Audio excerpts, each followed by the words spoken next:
Hello, and welcome to this course on social marketing. In this course, we're going to give you a basic overview of how to market on some of the top social media platforms. This course is divided into 3 modules. Module 1 covers marketing on Facebook and Instagram. Module 2 covers marketing on Twitter and YouTube. And Module 3 covers marketing on LinkedIn and Pinterest. By the time this course is over, you'll know how to leverage social media platforms to grow your brand community and to drive traffic, engagement, and awareness for your business. So, without further ado, let's dive into the first module. Okay guys, welcome to Module 1. In this module, our expert will be teaching you about marketing on Facebook and Instagram. So, get ready to take some notes and let's jump right in. All right, guys, so welcome to the first module here. All these modules are going to cover very briefly each of the social media platforms that you can use for marketing. Now, if you're wanting to drill down a little bit further, there's other courses that go super in-depth into each one. In this case, for this course, we just want to give you an overall idea of what the main, biggest social media platforms are that you should be using for organic marketing. This is not for paid ads. Organic marketing, okay? And the first one we're starting with here, because it's arguably the most popular, is going to be Facebook. Now, the most popular aspect of Facebook from a business perspective these days is Facebook ads, right? You hear about them all the time. You see them in your news feed. We have another course specifically about that. We're not going to be talking about that. This is purely about marketing from an organic perspective. And the first thing to talk about there is the distinction between personal and business, okay? So there are a couple of niches out there where it makes sense to utilize your personal profile for your marketing. Okay, the internet marketing niche, a couple of multi-level marketing or network marketing niches out there.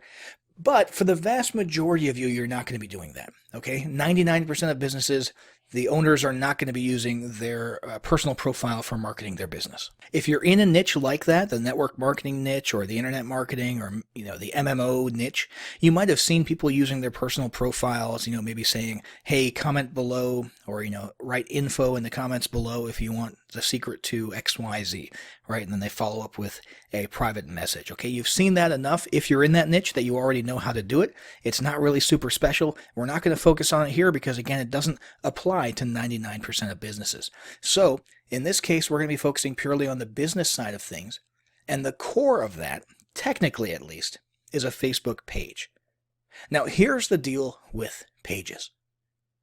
They don't actually take an active role in your organic marketing anymore. All right? And the reason for that is that Facebook a few years ago decided to dial back the reach of organic Facebook page posts basically to 0. There was a time when, in practice, the page was the core of your marketing. Okay, and it still technically is today, but not practically speaking. But there was a time when you would go to your page, and that's where you would post your content. You would post links to your blog content. You would post, blog posts basically in your Facebook page. You would post, promotional information, sales, that kind of stuff. And then people would see that in their news feed. That doesn't happen anymore.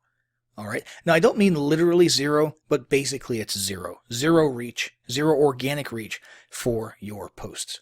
Now, here's the deal. It's still expected for your business to have a Facebook page of some sort. All right. It's still expected for you to come in here and create a page, which is very easy, by the way. All you're doing is giving your page a name and, a banner image and a profile image. And, you can put some about information here. This page doesn't have any right now. And then put a few organic posts out there. All right. Because people expect it to be there if they search for you and come across you for some reason, especially if you're a local business.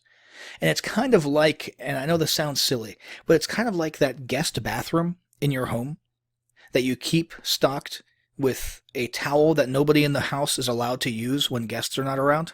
It's a themed towel set, matching rug, matching, shower curtains, that kind of stuff. And nobody is supposed to use it in your household, right? Nobody really touches that stuff. It's just there in case you have company. Now, maybe you didn't have that in your household, but a lot of people do. And you get the idea, right? It's just sort of socially expected to be there. And it's the same thing with your Facebook page. People expect it to be there if you have a business. And it's more of a negative than a positive thing, okay? It's not like people will go there and say, hey, you've got a Facebook page, that's great, I'm going to interact with it. It's more of a, if you don't have it, they're going to think something's goofy about your business. They're going to think you're not up to speed with the times and that kind of stuff. So it is important to have one. Just don't expect to use it organically very much. Now, if you do like using it organically, if you do like posting content to it, or you have time in your schedule, or you have an assistant maybe, or a staff member who can do that, and you want those posts on your Facebook page to have some reach, you can boost them, all right, using the Boost a Post button right here. And all that means is you're going to add, 50 or $10 of an advertising budget to that post, and Facebook will take that money, and basically your organic posts will be turned into an ad. So it's sort of a hybrid organic and a paid ad right now at that point. Okay. And a lot of people do that. Most people, however, who have an advertising budget really create optimized ads, actual real Facebook ads that are intended to be ads. And that's where they spend their money. Okay. They don't usually do a whole lot of boosting of organic posts, but it is an option that you need to be aware of. But other than that, in practice, okay, as far as your the portion of your business that faces your customers and that your customers see, your Facebook page doesn't really play a huge role anymore, again, because of that dialing back of the reach. Its main function these days is as a base of operations for your paid advertising, for your other types of endeavors on Facebook.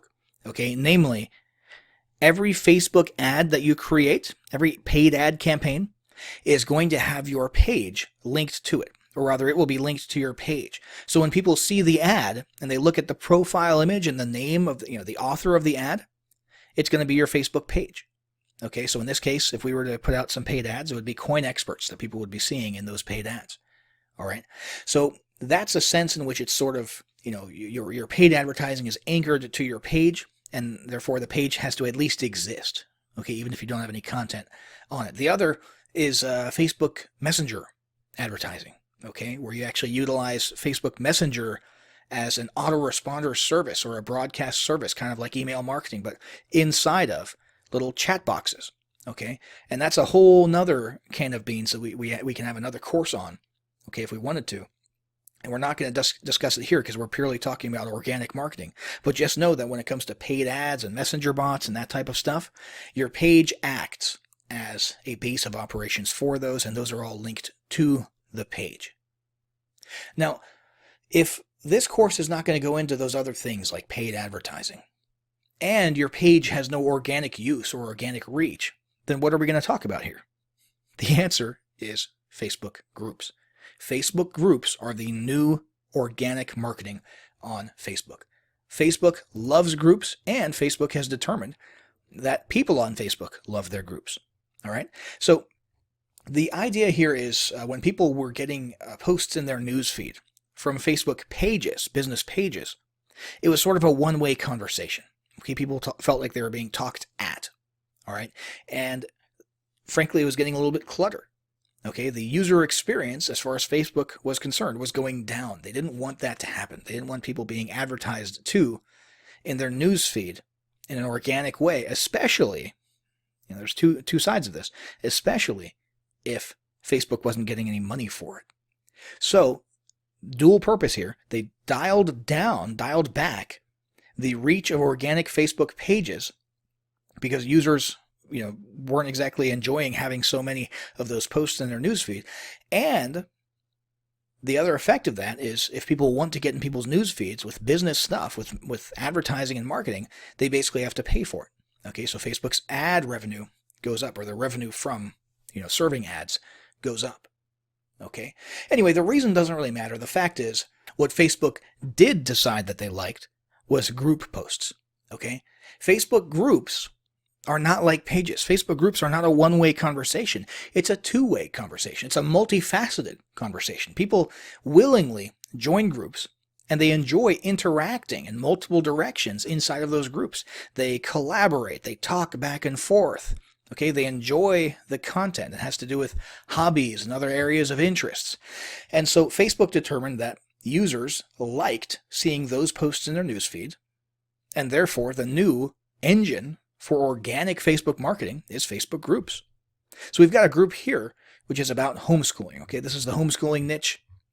And basically, there's not a whole lot of selling going on here. There's a couple instances of brand promotion, but there's not a whole lot of selling, but you could do a lot of selling here if you wanted to. Okay, in this case, this guy basically has a podcast and a show, and it's pretty straightforward. It's not that different from a page in terms of what you're doing. You're just posting content. You're posting Facebook Live or videos or photos or textual posts, and the idea is to get people to engage in a multifaceted interaction, as opposed to just people clicking on something that you're basically utilizing as an advertisement and going away from Facebook to your pages or something like that. Okay, Facebook groups are really about starting discussions and getting people to talk with each other, and they're a fantastic marketing engine for organic marketing because of their reach. Okay, so if you post here right now, if you were to post something in here, or especially if the group admin, okay, if you're the group admin and you post something in here, you're gonna get on people's news feeds.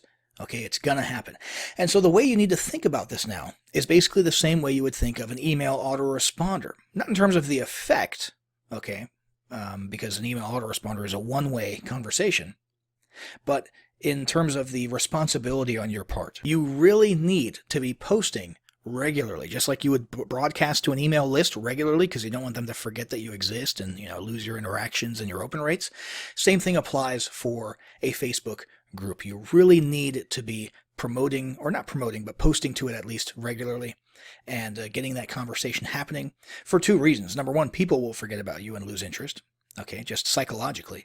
But also, Facebook's algorithms will start dialing back your reach for your group posts if you're not posting regularly and people aren't liking or commenting on posts in your group. Okay, so you really need to be committed, if you're going to start a Facebook group, to posting multiple times a week on a regular basis. As you can see, this guy here, he's not really posting things specific to his brand or products he's trying to sell, or even to his podcast or his show. Okay, for the most part, he's posting interesting content, which probably takes him 5 seconds to curate. Okay, so every day he can post something related to homeschooling that he knows his people are going to be interested in, right?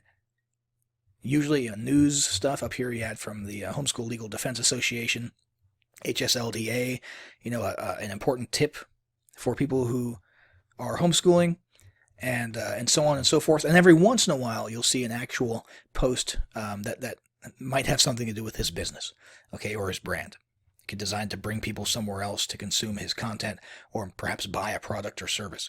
Okay, so this is one way to go. This is sort of a passive approach. It's very cool. Facebook loves this type of approach because it's non-salesy. Okay, it's actual organic, useful content that people can talk about. However, you can also go sort of balls to the wall and use it as an advertising engine. Okay, a very businessy and salesy engine. Now, that's not necessarily the case in here. However, there is a little bit more selling and promotion going on in this one than in the other one. Okay, and that's because this is in a business niche. Okay, it's a BizOp niche, internet marketing, affiliate marketing, mastermind. You can see that's the name of the group here. This guy Eric has a group where he's posting content about his journey in internet marketing. He's posting videos regularly. He's talking about how to make money online or how to do digital marketing. And as you can see, he's very active. Okay, he's got every few days he's got videos coming out. Okay, video content is very important. You've got, let's see here, a link to a useful YouTube video here. Another thing that you'll notice inside of this group, okay, just as best practices, is when people join, he welcomes them. Okay, every week or so, you should go back and see who has joined in the past week and do a welcome post and welcome those people to the group. All right, you're going to get interaction. People are going to see that. They're going to feel welcome. They're going to want to interact a little bit more.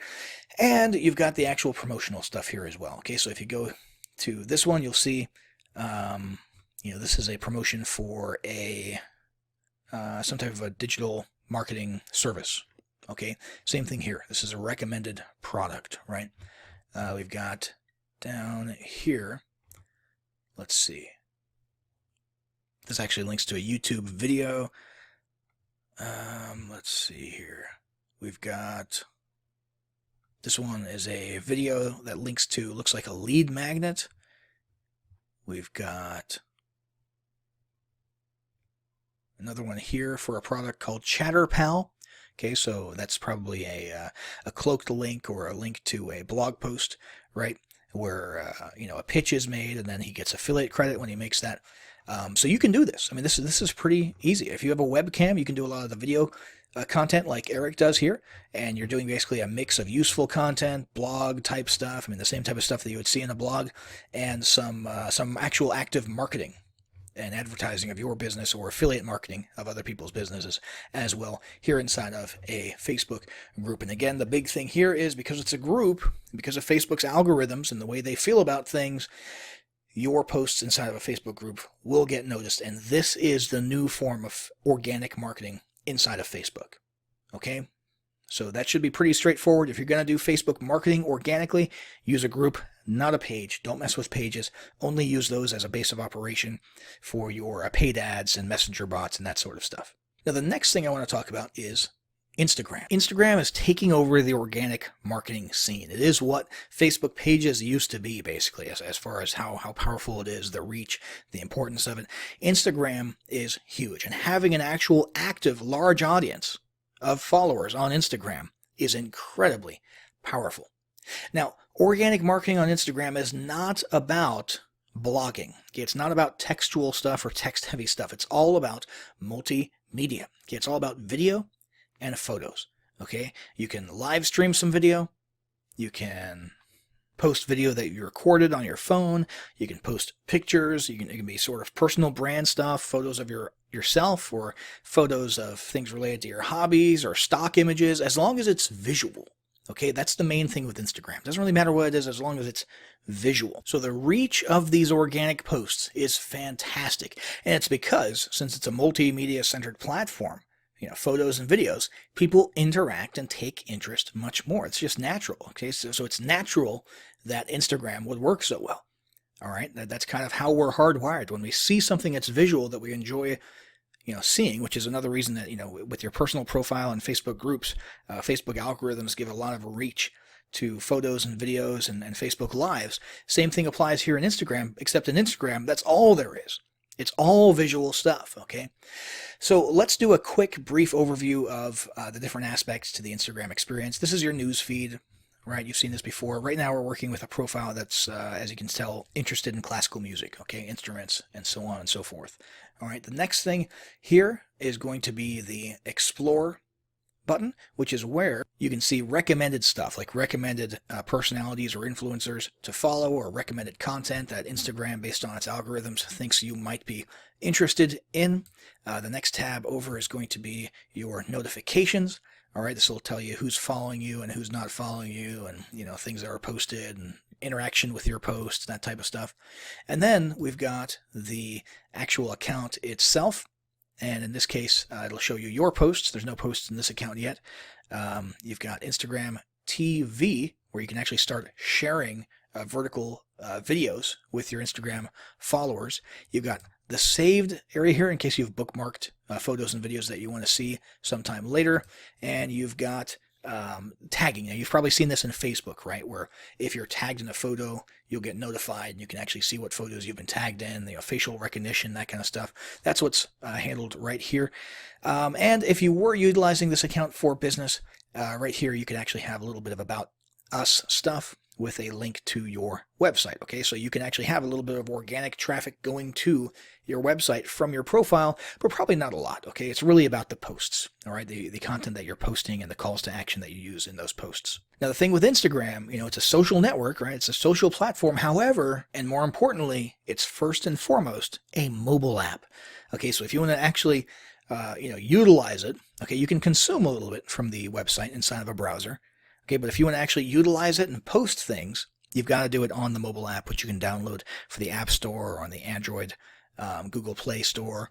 And that's basically Instagram in a nutshell, okay? Visual stuff, visual photos, videos, that kind of stuff. Lots of organic reach, lots of potential there. It's booming, and now is the time to get into Instagram if you're not utilizing it yet. So that's it for this lesson. Hopefully that gives you a good idea of how to conduct your organic marketing with Facebook and Instagram. Now let's move on to the next lesson where we're going to cover Twitter and YouTube. Hey folks, welcome to Module 2. In this module, our expert will be covering marketing on Twitter and YouTube. So get ready to take some notes and let's jump right in. All right, guys, so we're going to do a brief overview of Twitter in this lesson as well as YouTube. Now, once again, as I said in the previous lesson, two things. Number one, these are brief overviews. These are not super deep into the weeds. We have other courses and lessons that cover each of these platforms individually. And number two, we're not going to be getting into paid advertising. We have another course that covers paid advertising on Twitter, which is a very powerful tool. However, the focus here is on organic marketing, using Twitter without paying any money for organic, just natural marketing results. Now, Twitter is pretty powerful, but there's some things you need to understand about Twitter, okay, that make it different from Facebook, LinkedIn, and so on. First off, Twitter is a news or events broadcasting channel. That's its primary purpose. Okay, now people use it for, goofy personal stuff all the time. So when I say news, I don't necessarily mean, official serious stuff. What I mean is more along the lines of the nature of the posts themselves. You're going to get updates on what people are doing or on what businesses are doing, okay? You're going to get short, sweet broadcasts. That's what it's all about, short and sweet. You've probably used Twitter before, or you've seen tweets before. You know that they're around 140 characters. Sometimes there's video, sometimes there's images. So it's all about little updates, little bits of content that keep your audience in the know about what they need to know about or what you want them to know about. So a good Twitter profile is going to be updated regularly, like on a very, very consistent and regular basis. Twitter is one of those things that people expect to see, at least weekly, preferably daily broadcasts and updates. And the thing is, Twitter feeds are so saturated, so jam-packed because of how bite-sized everything is and how regularly and frequently people post, that if you're not tweeting on a daily basis, people are going to forget you exist.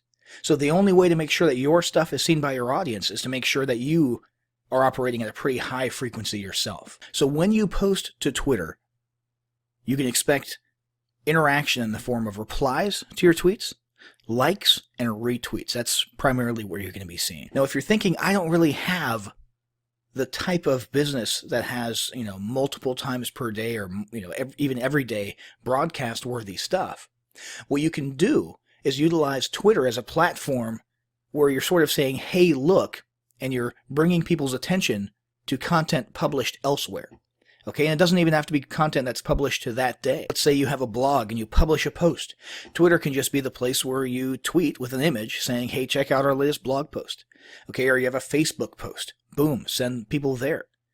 Or you put out a new YouTube video. Embed it in a tweet or send people via link to a page, a landing page where you have a new offer and so on and so forth. Even go backwards if you want into interesting content. Run a promotion for an old blog post if you want via Twitter. Okay, so you can use Twitter as sort of a, hey, look, platform where you send people to other content, and Twitter's primary purpose is just to get eyeballs on that content. That's one strategy that you can use if you don't really have, typical Twitter-worthy content churning out every single day.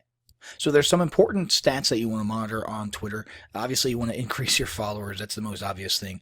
You've also got how many people you're following. You've got likes and lists and moments. Okay, now let's look at an actual active Twitter profile, because that one just now was just a demo profile. This is Diana Anderson, and she engages in what looks like some network marketing, some affiliate marketing, and she's got a business where she teaches other people to find success online. As you can see, she's got her profile pretty squared away. She's got a banner for her Twitter profile, okay, with a very clear, unique selling proposition here.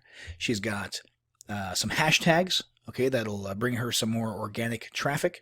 She's got a link. Now, you could put just a regular website link, your homepage or something like that. You could put a landing page. In her case, she's got a link going to what seems to be sort of an all-purpose landing page. Here's what I have to offer kind of a landing page so people can follow her on Facebook or check out, some of these other products or services. You'll notice she's got a lot of tweets, pretty sizable following, lots of followers and likes. And if we scroll down, you'll see she's got a good mix of content, okay? So let's see, we've got photos, we've got little memes, we've got the, the occasional embedded video here, And we have got an example of what I was talking about earlier. In this case, she's got a Facebook post that she posted to Facebook, but she's using Twitter to bring eyeballs to it. You see that? Same thing going on here. Over here, she's sharing useful YouTube content, right? This one up here seems to be a promotional tweet where she's promoting a product or a service. And looks like you can actually sign up for a webinar on this page. So she's got a pretty good mix of content, and that's what you should aim for as well. Some organic, good quality information content, as well as a little bit of promotional stuff so that you utilize it as a marketing engine to get some ROI of some sort. So now that we've covered Twitter briefly, so you have a general idea of how to use Twitter in organic marketing, let's go over to YouTube. So we're going to look at a couple of examples here. In this case, we've got a YouTube channel for a reputation management software. Okay, and this one, it's a little bit old, it's not very active, but what you can see here is that they've got a bunch of videos that are probably not intended for inside of YouTube marketing. Okay, if you look at these videos, you'll look at the So we wanted a new way to deal. So there's the promotional video there. Let's click on analytics.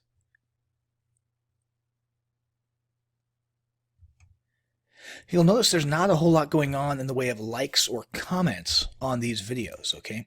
And the reason for that is what a lot of companies are doing is using YouTube purely as a video host, okay? They're embedding their videos on their websites, and so you're not really going to get anything in the way of YouTube interaction levels, likes, comments, subscriptions, that sort of thing. Now, the other tack is to actually utilize YouTube as social media platform, meaning you actually want people who are on youtube.com to find your videos, to subscribe to your videos, to get notifications about your videos, to interact by liking and commenting and so on and so forth, to see your videos in the related videos column and all that good stuff. So that is what we'll take a look at in a moment. First, I just want to look at the analytics page really quick to show you the type of stuff you need to be keeping track of, okay? Watch time is super important for your videos, okay? Views, obviously, pretty important. But one thing that I want you to notice here is this video is super long, okay? And look what happens to the audience retention. Drops off within the first, look at that, 4 seconds, 9 seconds, drops down to 50, okay? By the time you're less than a minute in, you're already down to 20% viewership. So make sure your videos, when you're making videos, are compelling enough and that you get a unique selling proposition out there in the first few seconds. Otherwise, your viewership just drops. Okay, I mean this is terrible retention here. And again, if you look at things like likes and dislikes, you're not going to see a lot of that because this business is obviously utilizing YouTube purely as a video host to embed their stuff. But let's go look at an actual active YouTube channel that's actually leveraging YouTube as a social media platform. This one is Niches Be Crazy, and this is an awesome YouTube channel. So this guy has got a ton, okay, Uncle Phil Lopez here, a ton of content that he puts out, and it's all about utilizing YouTube as a marketing engine. He's not just posting videos here for the purpose of hosting them and then embedding them elsewhere. He's actually actively engaged in organic marketing. So have a look at his profile here. He's got an awesome banner image. Okay, he's got little links here where you can hook up with him on his website or his blog and other social media platforms. Okay, he's got subscribers. He's got video views. Let's click on one of these here. This one here seems to be a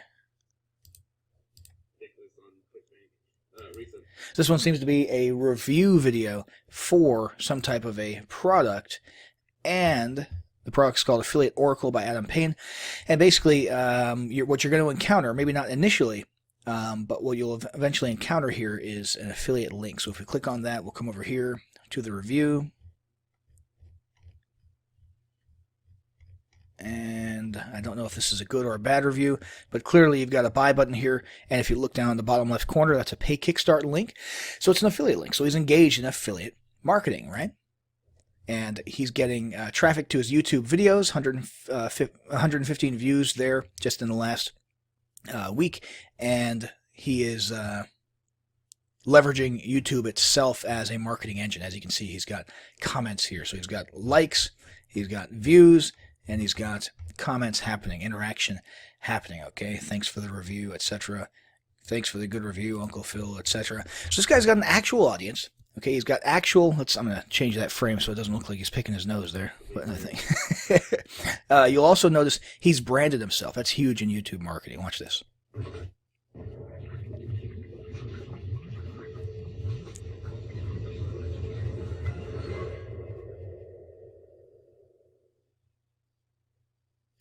Okay, so that's pretty cool. You can do that, guys, for a pretty low amount of money on Fiverr, okay? Or if you use Adobe After Effects, you can go on Video Hive and download templates where you can do some pretty cool logo reveal stuff. You really want to build a brand. If you're going to be utilizing YouTube as a social media platform, you want a brand so that people recognize your name. Look, he's got hashtags here as well, which I did not notice previously. But you want people to understand who you are and to think about your videos. And in this case, they probably think about reviews by Niches Be Crazy when they're looking at other products, which means they might actually actively seek him out and come to his channel to see if he has reviewed a particular product in case he'll get some commission.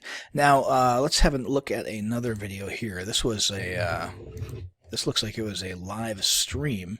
It says streamed live on February 26th, so that's cool. Definitely make use of video streaming software. The thing with YouTube is it will place higher in search engine results and related video results and so on and so forth. It'll give more reach and exposure to videos that are live just because they've made their algorithms do that. Let's have a look here at his description. So his description is, let's see, not super keyword heavy in this case because this is a content video. It's not a product review video, so there's no specific product names, but he does have some links with call to actions. Okay, so he wants you to go watch this video here. At the end of this video, he mentions a product, and so here's a link to his review for that, which looks like Affiliate Oracle again. And he's got a subscription link here, so a lot of calls to action. And then he's also got, this is very important, affiliate disclaimer. Okay, make sure you're covering your butt when you're doing affiliate marketing out there and you've got an affiliate disclaimer. Let's come back to the original video here, and you'll see that this one is a little bit more keyword rich. Okay, so you've got the product name in there multiple times. You've got the vendor name in there multiple times, right? So when somebody's out there looking for Affiliate Oracle or any other product, they're going to be likely to come across a video that is keyword rich in its description. Now, you can't see tags. I think there was a time way back in the day where you could see other people's tags. You can't see tags on this video, but make sure you're utilizing tags when you're posting your videos. And we can assume that this one probably has tags such as, the product name and the vendor name, okay? Because you really want your videos. If you're using YouTube.com as an actual social media platform, you want to increase your organic reach and you want to increase your ranking for search terms when somebody clicks up here and searches for something like, Affiliate Oracle review. So that's a very quick, brief overview of using YouTube for marketing, guys. Hopefully that was useful. We covered Twitter as well. In the next lesson, we're going to be covering LinkedIn and Pinterest. All right, welcome to Module 3. In this module, our expert will be teaching you about marketing on LinkedIn and Pinterest. So get ready to take some notes and let's jump right in. All right, guys, so we're going to briefly touch on LinkedIn marketing, and I want to give you the usual disclaimer that I've given you in the previous lessons. Number one, we have specific courses that go into specific things in the weeds, in detail. In this case, for this course, we're just briefly touching on each platform that you should be doing organic social media on. And number two, it's all about that word organic that I just used. We're not going to be going into paid advertising on these platforms. There are definitely paid advertising options, and some of them are fantastic. You should look into those. We cover those in depth elsewhere. However, for this video, we're just looking at organic marketing for these two platforms, a brief overview of organic marketing. Now, this is LinkedIn. LinkedIn is huge, especially in the B2B space. All right. LinkedIn, if you haven't used LinkedIn, most people in the United States probably have. If you're outside of the US, maybe it's a little bit less common. It used to be primarily for job searches, okay? Networking to find positions that you want or to recruit personnel for your company.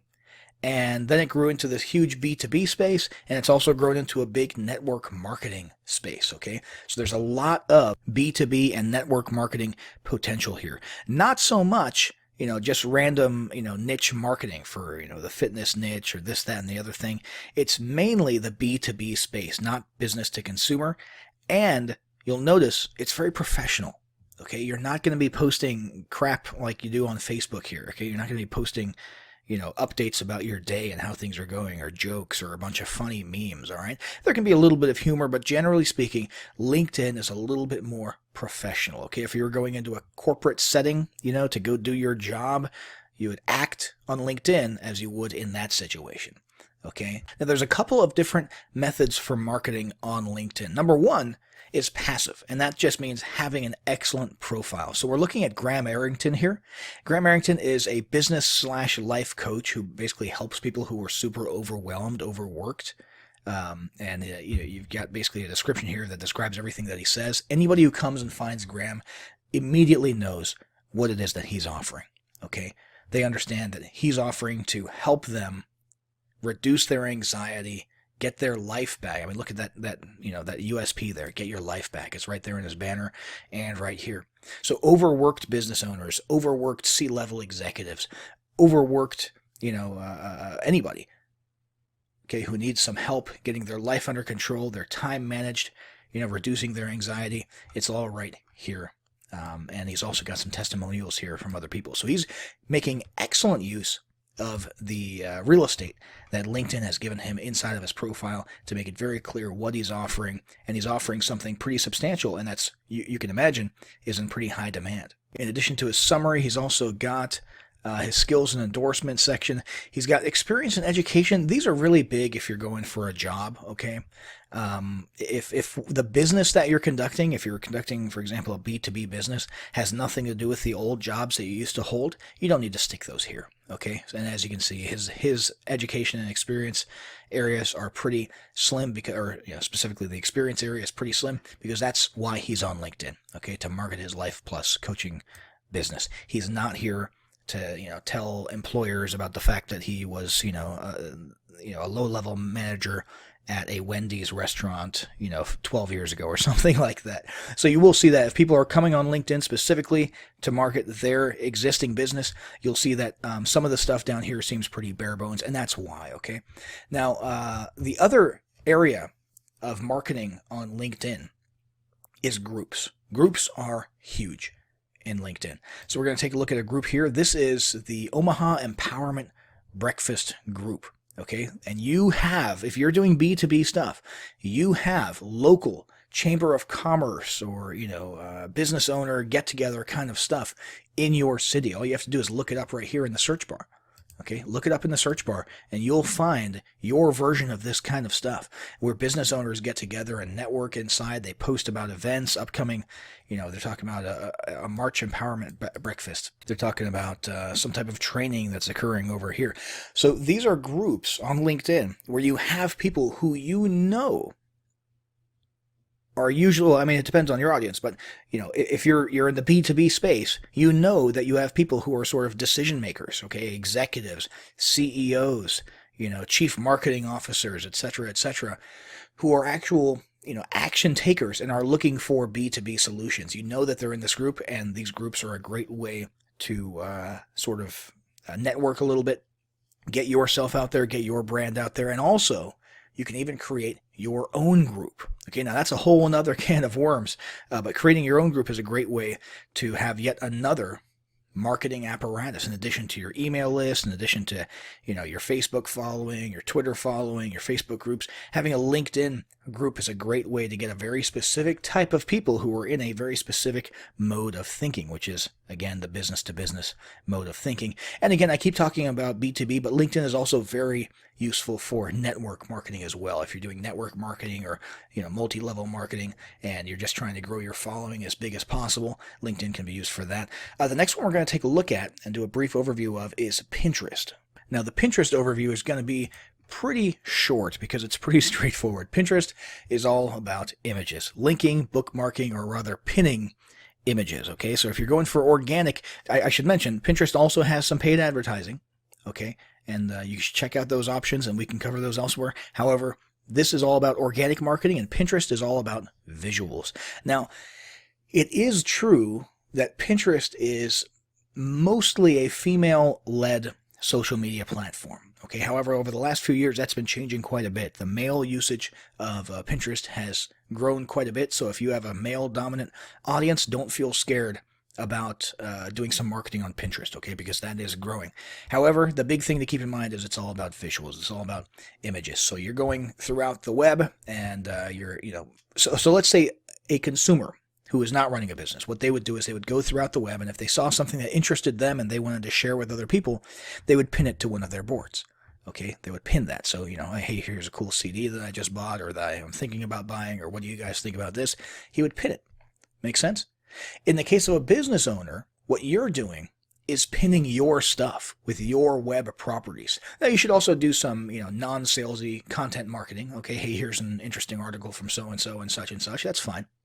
However, your whole goal here, I mean, look what happens here when you click on, this here. If a person comes, sees this image, clicks on it to get more information, okay, and you can, by the way, you've got interactions here like comments and so on and so forth, just like any other social platform. But the real goal here is to get somebody to click on the image, okay, which brings them to the URL where the image was found, which in this case is an eBay product listing, okay? So in this case, you've got a guy selling things on eBay, and he's posting the images. He's pinning them to his Pinterest boards to get traffic, okay? There's not really much more to it than that. Here's another Pinterest board for another user. This one has to do with, looks like language, speech therapy, education, that kind of stuff. So, once again, click here, right? You've got, this one's been pinned 21 times, so you've got some engagement there, but then you click on the image, and that brings you to a web property somewhere else, okay? And you can utilize this pretty effectively in your business if you've got, visual stuff that you can share on Pinterest. Now, let's have a look at a typical Pinterest profile. So in this case, the one we're using is Michael Markison. He's got 1K followers. He's got 15,000 monthly viewers. You can add your website URL here, so people can, in a passive sense, you might get some traffic coming to your profile and then clicking through to your website. And looks like a blog that he's got there. You've got followers all listed here. You've got following. You've got all of his different boards. So he's got multiple boards. One of them is called Mentorland. One of them is called Awesome Products. So Mentorland here has some very specific things. And it looks like the Make Money Online niche, or the e-commerce niche. Over here, you've got Awesome Products that he sees and recommends. Okay, so a lot of organic marketing going on over here. And then, of course, you've got the individual pins themselves not broken down into boards and activity, which is a little bit thin lately on this profile. So, guys, that's pretty much how you use Pinterest, okay? Again, there is a paid advertising option here that you can utilize to really get your pins in a non-organic way in front of people. But if you are big on content marketing, and a lot of it is potentially visual, that you can use, images as links to move traffic to other off Pinterest properties, Pinterest is a great engine to use for your organic marketing in that case.